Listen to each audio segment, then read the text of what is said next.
Time का issue होता है, जो कि सही था। उन्होंने नहीं, अभी भी मैं यू वाले को टारगेट करता हूँ। उन्होंने ना एक एक चीज नोटिस की हुई थी और मैं उनकी अक्लमंदी को मान गया था उस दिन। चलें जी शुरू करते हैं। हम पढ़ रहे हैं जी वेव्स एंड सुपरपोजिशन। हाँ बेटा जी, रिकॉर्डिंग अब दोबारा लगानी पड़ेगी। अब तुम घर जाके तो लगा नहीं सकते, आई थिंक मैं दोबारा लगा रहा हूँ।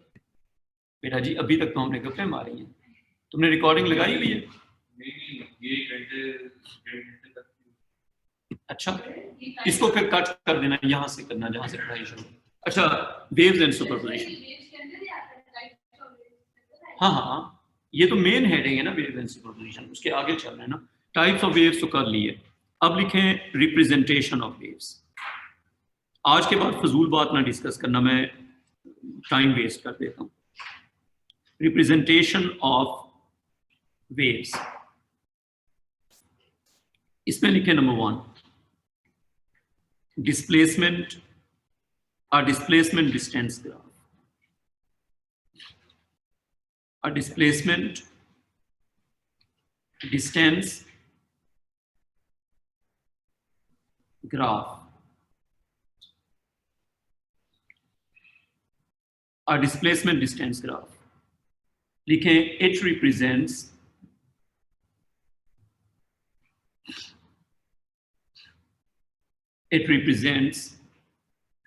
the side view. It represents the side view.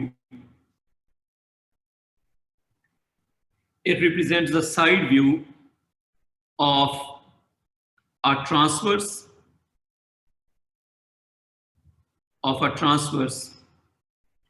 wave.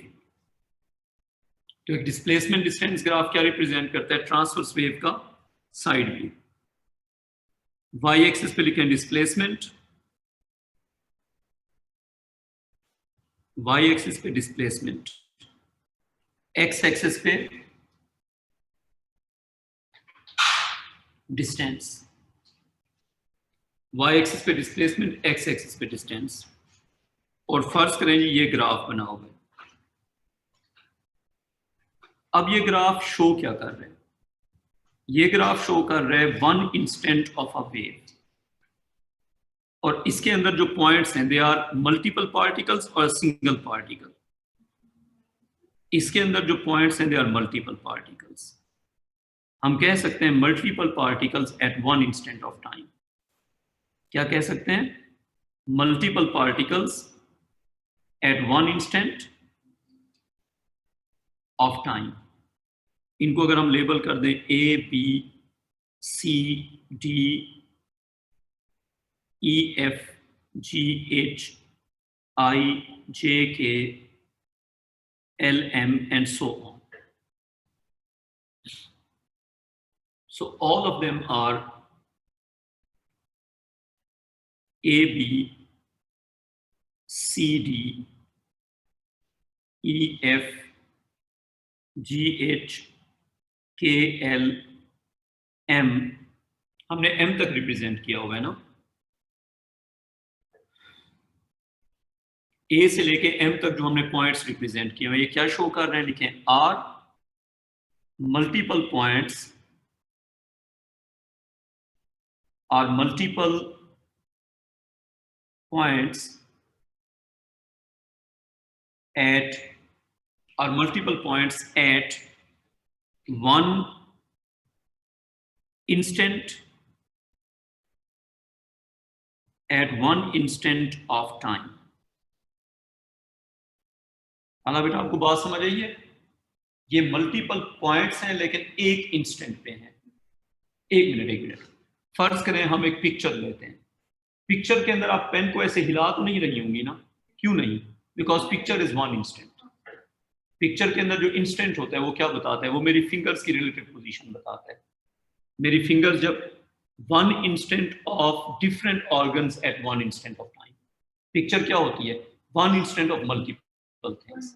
हाँ, तो ये पिक्चर है ना, तो ये एक मूवमेंट है। मतलब ये सारे जो पार्टिकल्स हैं they are along the wave and the graph shows their position at one instant. ठीक हो गया? Are they moving or still? Obviously they are moving. Obviously they are moving, but one instant has been captured. हमने एक instant capture किया हुआ है, लेकिन असल में ये सब क्या है, ये मूविंग है. बात हो गई. अच्छा, अब इनमें से सोर्स कौन सा पार्टिकल होगा? जो ओरिजिन पे हम दिखाते हैं वो सोर्स होता है. तो लिखें द पार्टिकल ए, ओरिजिन पे दिखाया हुआ है ना, द पार्टिकल ए शोन सिर्फ क्योंकि ओरिजिन पे दिखाया हुआ है. The particle A shown at the origin is assumed to be the source, is assumed to be the source. अच्छा, अब जो एक सवाल आपसे एग्जामिनर जनरली पूछेगा, वो पूछेगा कि गिवन पार्टिकल्स जो है वो किधर जा रहे हैं. तो लिखें direction of particles, direction of particles at the given instant, direction of particles at the given instant. चले, मेरा आपसे सवाल है, बताओ ए जो है वो ऊपर जा रहा है या नीचे जा रहा है? ए जो है वो ऊपर जा रहा है. अच्छा बेटा आप बताएं जी किस तरफ जा रहा है, ऊपर या नीचे? जी जा रहा है नीचे. वेरी गुड, आपके आंसर बिल्कुल गलत. अच्छा, अब बात यह है कि ऊपर जा रहे हैं या नीचे जा रहे हैं. सुन लेना, सुन. नहीं, पार्टिकल वर्टिकली वाइब्रेट करते हैं. जब वेव राइट पे जाती है, इट्स अ ट्रांसवर्स वेव.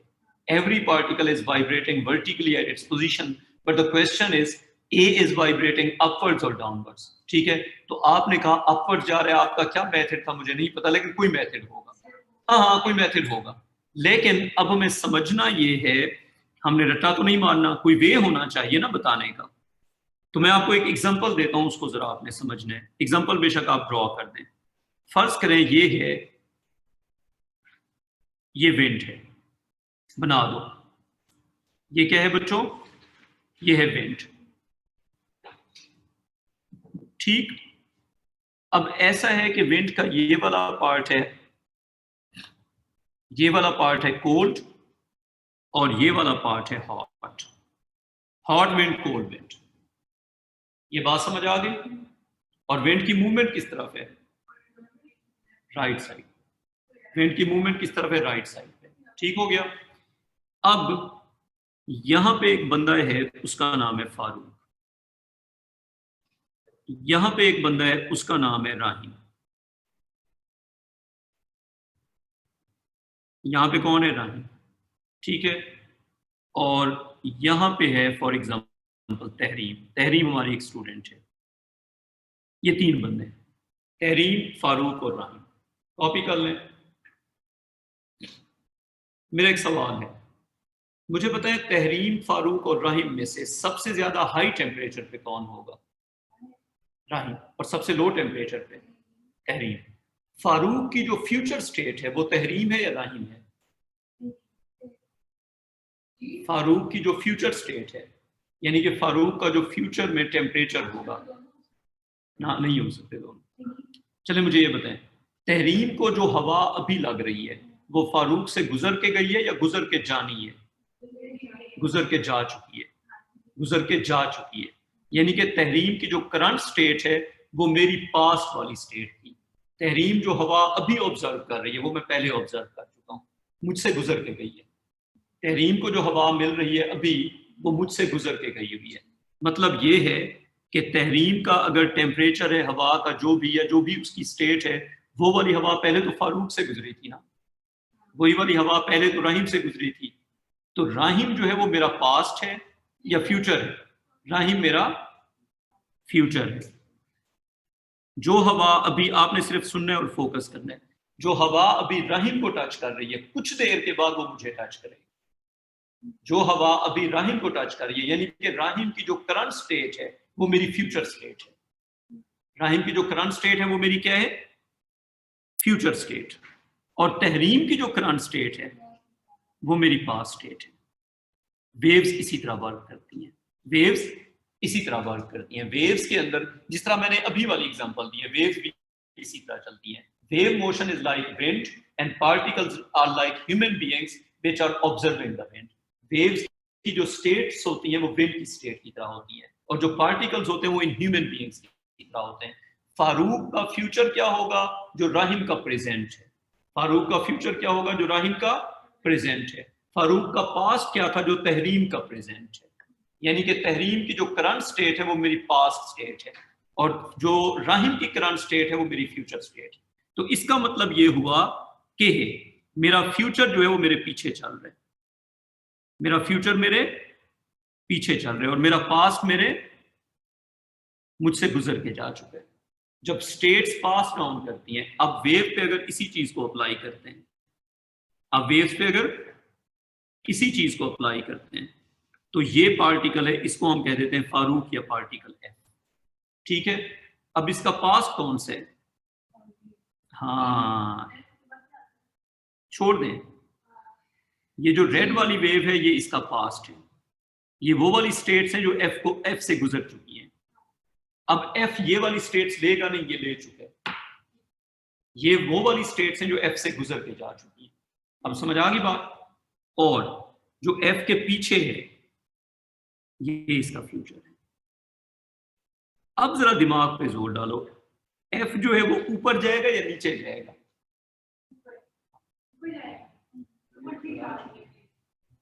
अब समझ आ गई बात?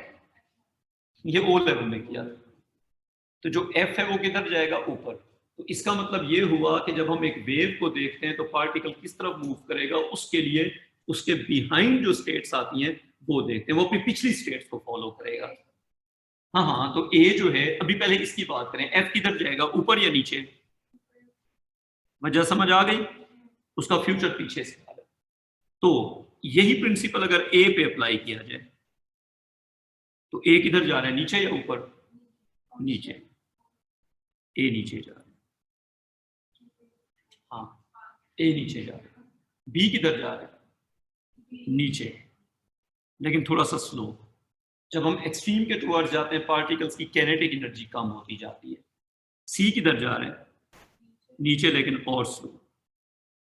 डी जो है वो अपने एक्सट्रीम पे पहुंच चुका है, अब वो यू टर्न ले रहा है, अब वो स्टिल हो चुका है। डी वाला पार्टिकल क्या हो चुका है? Still, instantaneously still. ये एक्सट्रीम पोजीशन है। समझ आ गई बात? अच्छा, अब बताएं ई वाला, अब समझ आ गई वो नीचे क्यों जा रहे हैं? ई किधर जा रहा है, नीचे या ऊपर? हर पार्टिकल का फ्यूचर उसके पीछे होता है, हर पार्टिकल का फ्यूचर उसके पीछे होता है, उसके बिहाइंड। तो ई ऊपर जाएगा। एफ किधर जाएगा? एफ भी जाएगा ऊपर, लेकिन ज्यादा तेज स्पीड के साथ, फ्यूचर पीछे होता है। जी किधर जाएगा? ऊपर और सबसे तेज। जो पार्टिकल मीन पोजीशन पे होता है वो सबसे तेज होता है। ये अब मैंने एरोज बनाए हुए इनकी करंट मूवमेंट के, करंट वेलोसिटीज के, ये इनकी वेलोसिटीज हैं। ये ए की वेलोसिटी है, ये बी की वेलोसिटी है। अब दो चीजें, बी है कहां पे और किस स्पीड से मूव कर रहा है और किस डायरेक्शन में मूव कर रहा है। तो डिस्प्लेसमेंट डिस्टेंस ग्राफ हमें बताता है मल्टीपल पार्टिकल्स की करंट पोजीशन को डिस्प्लेसमेंट कहते हैं, और उनकी वाइब्रेशन की डायरेक्शन भी बता सकते हैं। अच्छा, अब एच किधर जा रहा है, ऊपर या नीचे? ऑब्वियसली ऊपर। आई किधर जा रहा है? ऊपर, लेकिन स्लो।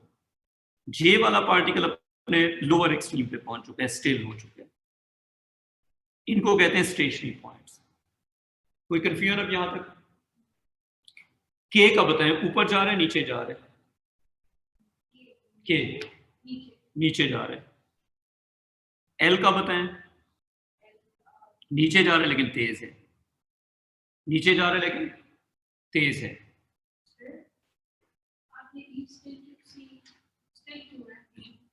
जो पार्टिकल अपने एक्सट्रीम पे पहुंच जाता है वहां पे स्टिल हो जाता है, एक्सट्रीम यू टर्न लेगा ना। ये जो आप बात करें थे ना पैशन वाली, जब मैं ओ लेवल की क्लास पढ़ा रहा होता हूँ ना, तो मैं सच्ची बात बताऊँ, मुझे बच्चे ना 6-6 हज़ार के नोट नजर आते हैं, सच में। और तुम्हारी क्लास में ना जैसे ए लेवल की 2 क्लासें हैं, उन दोनों में बच्चे हैं जी, ऑनलाइन वाले मिला के फर्स्ट लो 15-15 कर लो, तो ओ लेवल वाली क्लास में अभी ना कोई 60 से ऊपर बच्चे हैं, ठीक है। तो 60 इंटू 6,000, मुझे 6,000 मिलता है ना पर बच्चा। तो वो जब मैं सोचता हूँ तो मुझे ऐसे नोट ही नोट नजर आते हैं बच्चों की जगह, फिर मैं एनर्जी से पढ़ाता हूँ। अच्छा चलो आगे चलते हैं। एम किधर जा रहा है? नीचे जा रहे हैं और तेज जा रहे हैं। अब कोई कंफ्यूजन यहाँ तक समझ आ गई बात?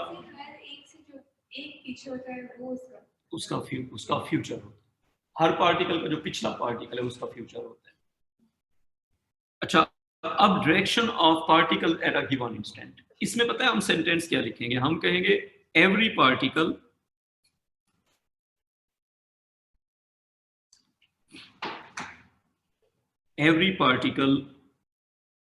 will follow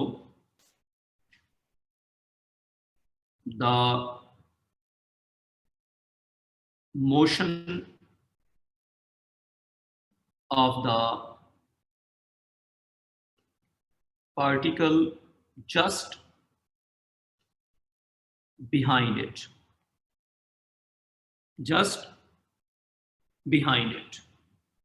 अच्छा, इसमें थोड़ी सी कॉम्प्लिकेशन भी आ सकती है, वो पता है क्या? ये तो वेव का मोशन इस तरफ था, अगर वेव का मोशन उस तरफ हो फिर क्या होगा? फिर ये सारी स्कीम चेंज हो जाएगी।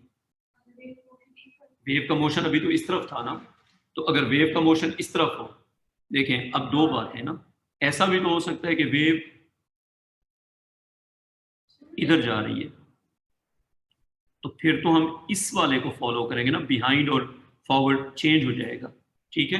ये दोनों बना दो, क्योंकि वेव मोशन जो है, वेव हमेशा अपने सोर्स से अवे जाती है, वेव हमेशा अपने सोर्स से अवे जाती है, ठीक है। अगर वेव मोशन इधर है तो सोर्स कहां पे होगा? ये सोर्स। और अगर वेव मोशन इधर है तो सोर्स कहां पे होगा? इधर। तो जहरी सी बात है, वेव अपने सोर्स से अवे जाती है और मोशन के हिसाब से हम अगला और पिछला पार्टिकल देखते हैं। तो अगर मैं कहूं कि यहाँ पे एक पार्टिकल है और यहाँ पे एक पार्टिकल है, तो इन दोनों की डायरेक्शन ऑफ मोशन बिल्कुल डिफरेंट स्कीम ऑफ वर्क होगी। कैसे? इस पार्टिकल के लिए पिछला पार्टिकल कौन सा होगा, इसका फ्यूचर कौन सा होगा और इसका पास्ट कौन सा होगा?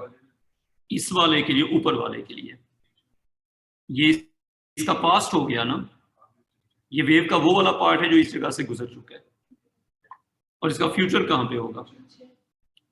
Just behind that.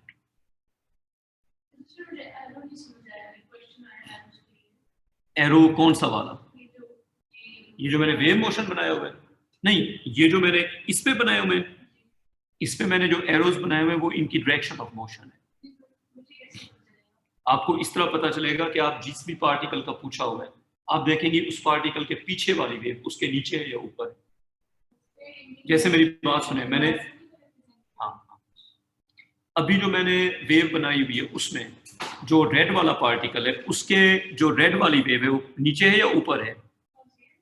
ये देखिए बेटा, ये जो मैं ये बनाया हुआ है नंबर 1 जो है, नंबर 1 के अंदर जो मैंने पार्टिकल हाईलाइट किया हुआ है उसमें रेड वाला पोर्शन नीचे नहीं है? नीचे है ना, तो वो फ्यूचर है ना उसका, तो ये नीचे जा। करंट इंस्टेंट पे ये किधर जा रहा है, साल आपको समझ आइए बेटा?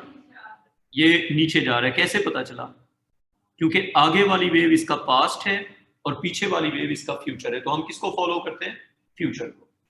मोशन देखेंगे ना, मोशन फिर फॉरवर्ड बिहाइंड, आगे पीछे तो देख लेंगे ना, पीछे वाले को फॉलो करेगा। बेटा अगर मोशन लेफ्ट पे होगा तो पीछे तो राइट पे होगा ना। आला बेटा, अगर मोशन लेफ्ट पे होगा तो पीछे वाली वेव तो राइट वाली वेव होगी ना।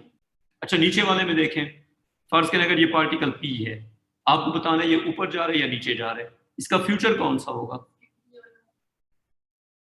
ये वाला इसका क्या होगा? Sorry, past.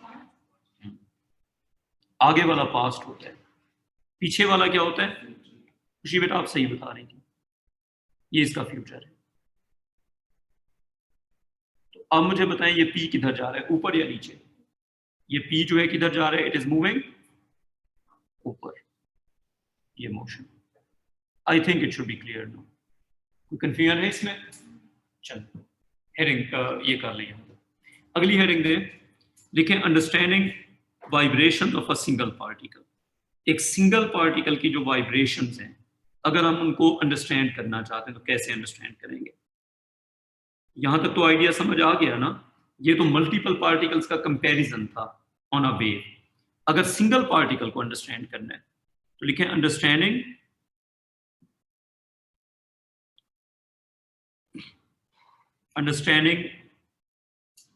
vibration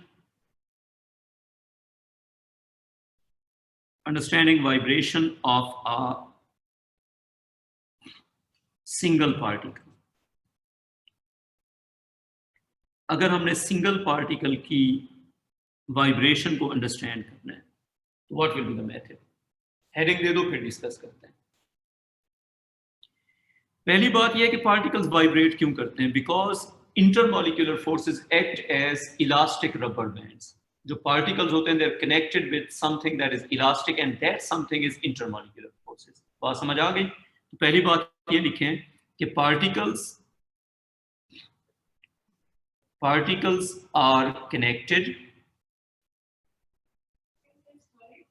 हर चीज में। हाँ होने दो, लेकिन फिर भी इंटरमॉलिक्यूलर फोर्सेस अपना रोल प्ले करती है। Particles are connected by intermolecular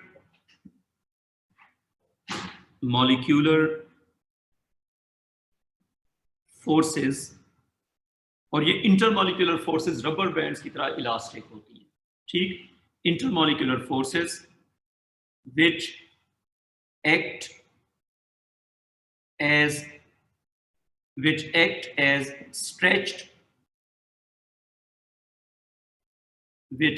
as stretched elastic rubber bands। तो इंटरमॉलिक्यूलर फोर्सेस को आप किस तरह एज्यूम करेंगे?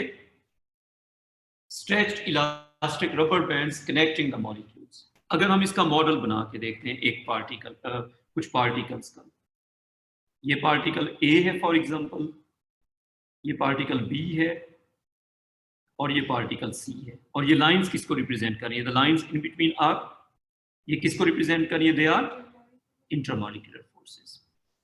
अगर इंटरमॉलिक्यूलर फोर्सेस ना हो तो वेव मोशन जनरेट ही नहीं होगा। वेव मोशन जनरेट ही किसकी वजह से होता है? इंटरमॉलिक्यूलर फोर्सेस की वजह से।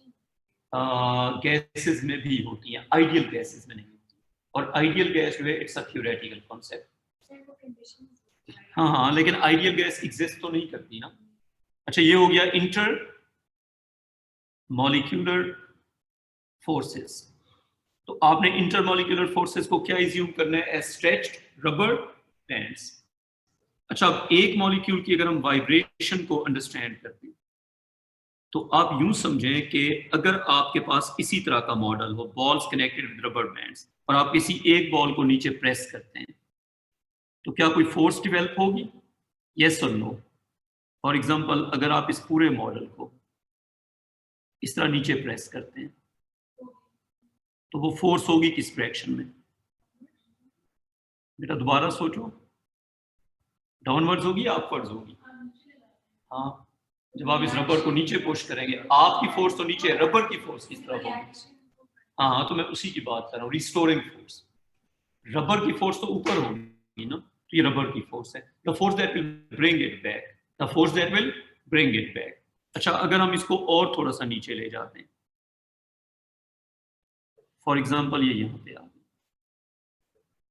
बनाते जाओ, तो फोर्स सेम रहेगी या ज्यादा होती जाएगी? ठीक है, आगे चलते हैं।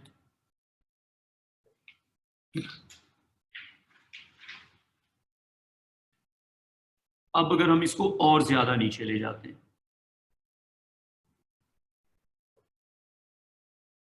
बस यहां तक जाते हैं, जितना हम स्ट्रेच ज्यादा करते जाएंगे उतना फोर्स भी ज्यादा होती जाएगी। क्या ये कॉमन सेंस के अकॉर्डिंगली है? अकॉर्डिंगली ना? आपने पुश किया, अब जब आप इसको रिलीज करेंगे ये वापस क्यों जाएगा? जब आप इसको रिलीज करेंगे ये वापस जाएगा because of this force, and this force is called the restoring force.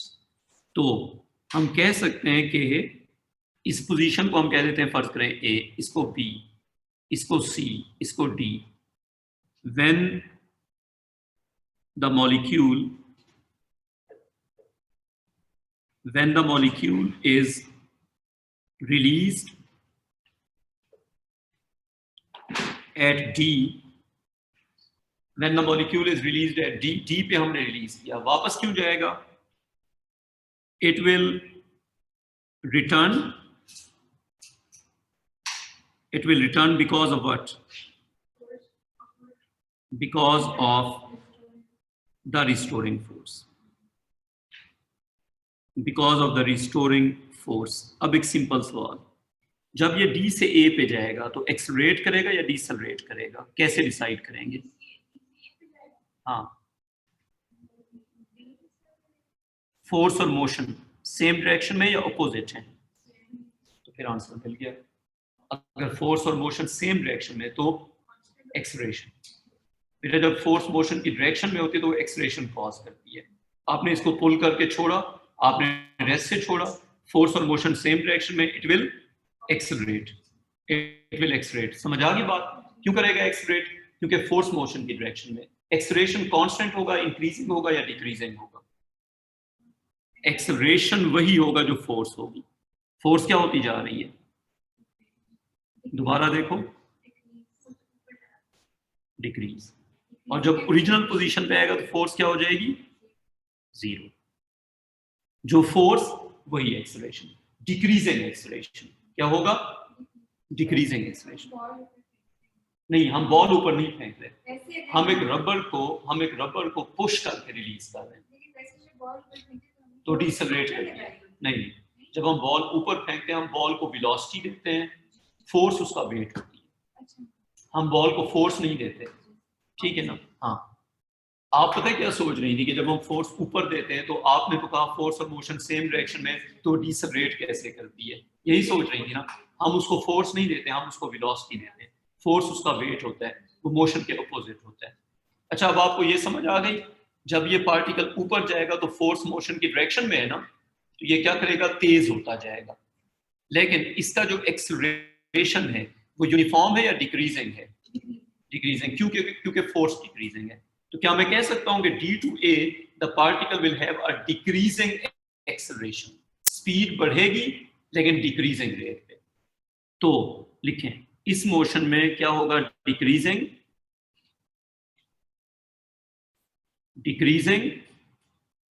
Acceleration. लेकिन है तो एक्सेलरेशन ना, स्पीड तो बढ़ेगी ना। अच्छा, एक सेकेंड, अगर मैं स्पीड का ग्राफ बनाता हूं टाइम के साथ D से A तक, कहां तक? स्पीड का ग्राफ टाइम के साथ कहां तक? D से A तक। तो D से A तक आपने D पे रिलीज किया जीरो स्पीड के साथ, ये A पे पहुंच गया, A पे पहुंच के फोर्स जीरो हो गई क्योंकि टेंजेंट जीरो हो गया।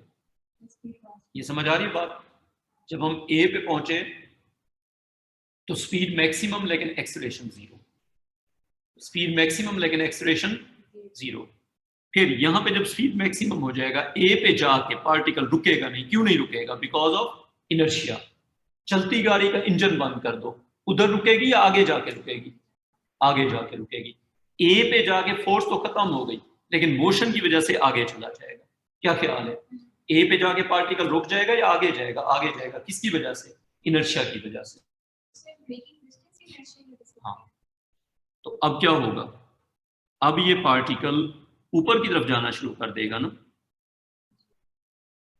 इधर जब इधर पहुंचेगा फोर्स किस तरफ होगी? समझ ये बात? अब रबर की फोर्स नीचे की तरफ हो जाएगी ना, तो डिसेलरेशन या एक्सेलरेशन? Obviously deceleration. अब रोकेगी इसको ना, पहले फोर्स ने उसे तेज किया, अब उसको क्या करेगी? स्लो करेगी। यहां पे पहुंच के रोक दिया। तो जैसे जैसे ऊपर जाता जा रहा है स्ट्रेचिंग बढ़ती जा रही है, कम होती जा रही है? बढ़ती जा रही है। तो रबर की फोर्स क्या होती जा रही है? बिल्कुल बिल्कुल इक्वल होंगे। अब जब ये जा रहे ऊपर की तरफ तो आपको क्या लग रहा है, डिसलरेट कर रहा है या एक्सलरेट कर रहा है?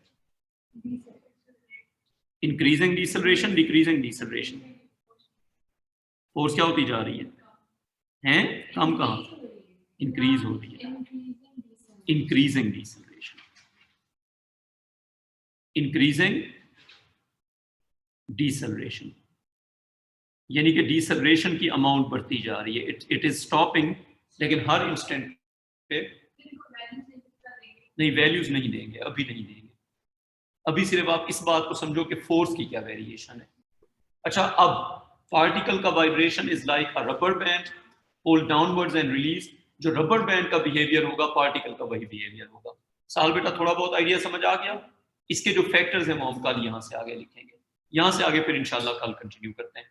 और कल जब आप आओगे ना, क्लास फौरन शुरू करेंगे। ये काम नहीं कहना कि थोड़ा रोक के शुरू करते हैं। हाँ, और मुझे खोलना नहीं है, डिस्कशन करते हैं। चलो बच्चों, टेक केयर, खुदा हाफिज।